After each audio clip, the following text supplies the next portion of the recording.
Buonasera a tutti ragazzi, vi saluto come sempre, sono Mor e vi sto parlando da Diourbel, la mia città natale in Senegal. Un saluto a tutta la comunità senegalese, africana, tutta la diaspora che vive sul territorio italiano, ma faccio un applauso forte a tutti i follower che si stanno sempre seguendo sui nostri canali YouTube e Facebook. Quindi vi parlo dal Senegal, in Diourbel, la mia città natale. Ragazzi, oggi parleremo delle novità in merito alle imprese, alle famiglie, ai lavoratori disoccupati, ma anche ai pensionati. Uno, parleremo del nuovo decreto aiuto. Avete visto che ieri sera nella conferenza di stampa di Draghi ha parlato di un nuovo decreto aiuti, dove prevede un bonus di 200 euro nella busta paga per i lavoratori, per i pensionati, ma anche per i lavoratori autonomi e dipendenti. Vi parlerò di questo. Secondo, parleremo del bonus fondo perduto per le partite IVA che fanno la vendita al dettaglio o i partite IVA che fanno l'ambulante, quindi i venditori ambulanti. Avete visto che è un fondo perduto questa volta che gestisce il MIS. Il MIS è il Ministro dello Sviluppo Economico, dove gestisce Giorgetti. Quindi questa volta non è un bonus che sarà avviato dall'Agenzia delle Entrate, ma del MIS, che è il Ministro dello Sviluppo Economico, dove gestisce Draghi. E per finire parleremo del DEF. Il DEF è il Documento Economia e Finanze, che è stato approvato settimana scorsa. Vi parlerò di questo. Anche parleremo di novità RDC, integrazione sul RDC e assegno unico figli, ma parleremo anche della ricarica di aprile che non è ancora arrivato per alcuni che lo stanno aspettando. Parleremo anche del piano Iskro, che prevede da 250 euro a 800 euro per i lavoratori autonomi che sono iscritti alla gestione separata INPS, quindi si chiama il piano Iskro. Sarebbe il piano tipo Iskro, che è l'indennità straordinaria di continuità reddituale e operativa che esiste ogni anno l'INPS per le partite IVA, quindi è un tipo di cassa di integrazione per 6 mesi per le partite IVA. salaamaaleykum mbokk yi maa ngi leen di ziar bu baax a baax ma la seen mbokk taalibe Mor Talla Sarr depuis Ndiarème Sénégal. ñu ngi leen di nuyu bu baax a baax di leen ziar di jéggulu mbokki taalibe ci gëj a déggante gi. donc dañuy bañ a jël temps bu gudd rek ñëw indil leen fi novité yi nga xamante ne bi alors moom moo fi am tey concerné mbokki taalibe yi nekk Italie, liggéeykat yi, donc désoccupati yi, pensionati yi ak borom imprese yi. alors fi ñuy njëkkee nag mooy bonus fondo perduto per le partite IVA yi nga xamante ni dañuy def la vendita al dettaglio, maanaam ñi nga xamante ne bi seen partite IVA vente en détail lañ ci def, wala ñu ci def li ñuy woy donc ambulante, quindi commercio ambulante. ñooñu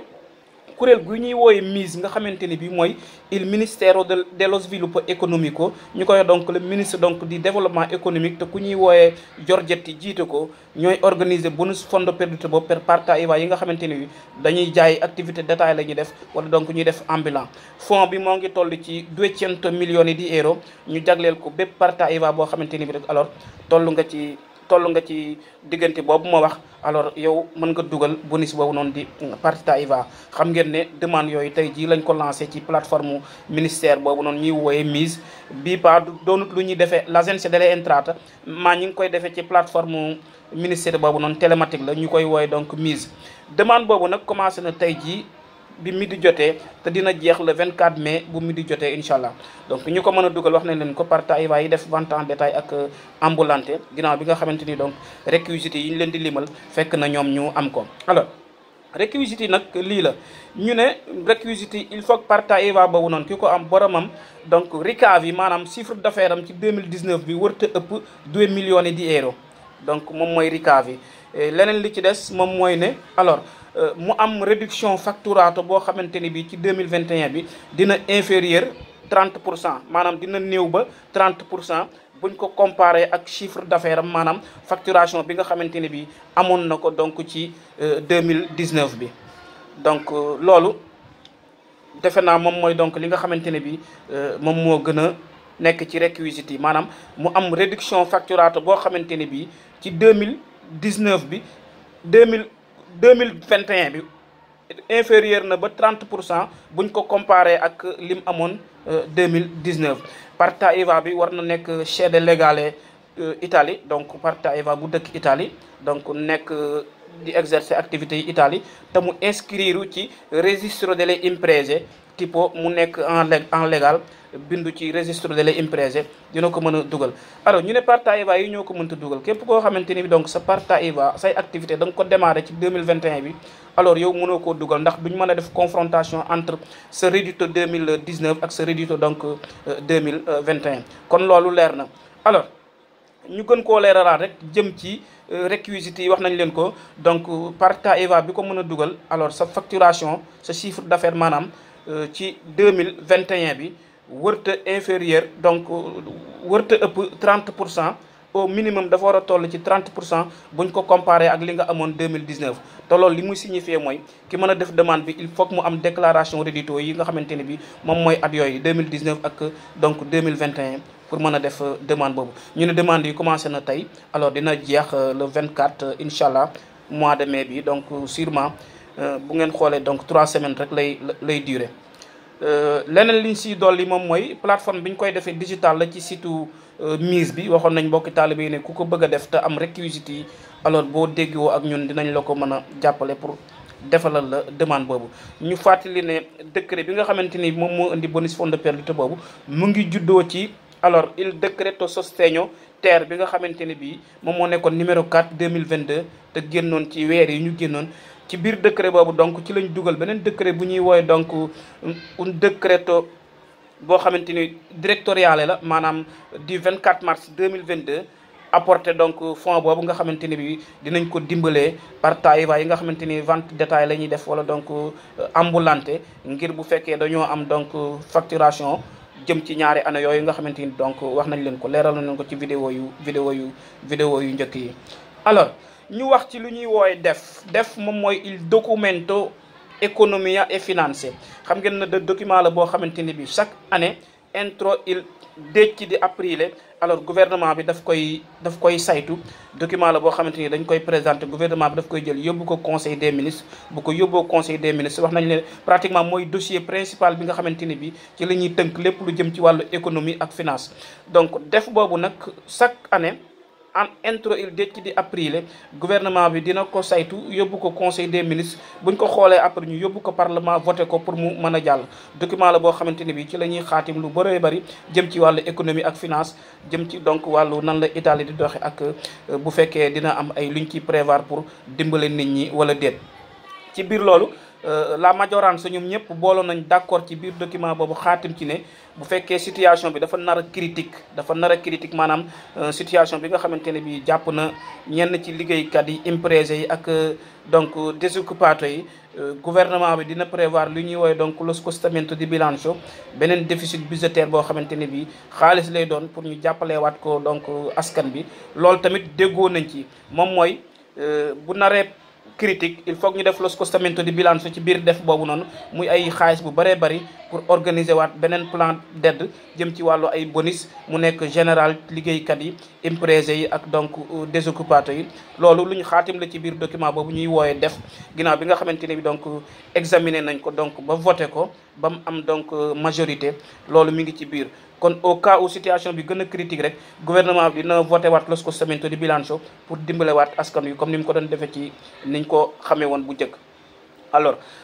li ñuy wax fi ñuy waxaat tamit mooy li ñuy wooyee donc il piano iskro wax nañ leen ko, moom mooy INPS lancé woon na ko depuis daaw. donc depuis juillet 2021 lañ ko lancé muy duré ñetti at, donc 2021 2022 2023. iskro moom mooy il piano iskro moom la ñuy wooye donc l'indennità straordinaria di continuità reddituale e operativa, jagleel ko ñi yor wàllu Partita IVA di def donc lavoratore autonome. xam ngeen ne chaque année ci diggante ñetti at yooyu INPS moo ngi koy organiser 2021 2022 ak 2023 dina dem ba 250 euros de 250 euros à 800 euros bu nit ki amee réquisites yi te am parta IVA bi nga xamante ni donc moo ngi fay ay contributi normal parta IVA bi ubbeeku normal mu démarrer ay activité am réquisites yi donc moo nekk nii il faut que nga inscrire à la gestion séparata IMS te waroo nekk titulaire di pensionné waroo jël R10 yi te sa reddito annuel ci at bu précédent bi nga xamante ni moom ngay def demande bi donc dafa war a inférieur ba 50%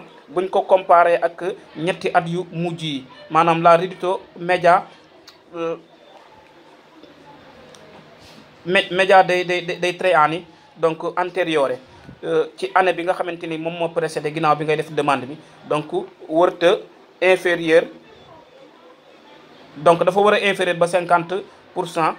waxoon nañ leen ko donc am na ay vidéo yoo xam ne defoon nañ ci pour doon leeral donc piano escroc boobu noonu donc réquisites yi ak ñi ko mën a dugal ak ñi ko mënta dugal ñu xam le ne kon xeetu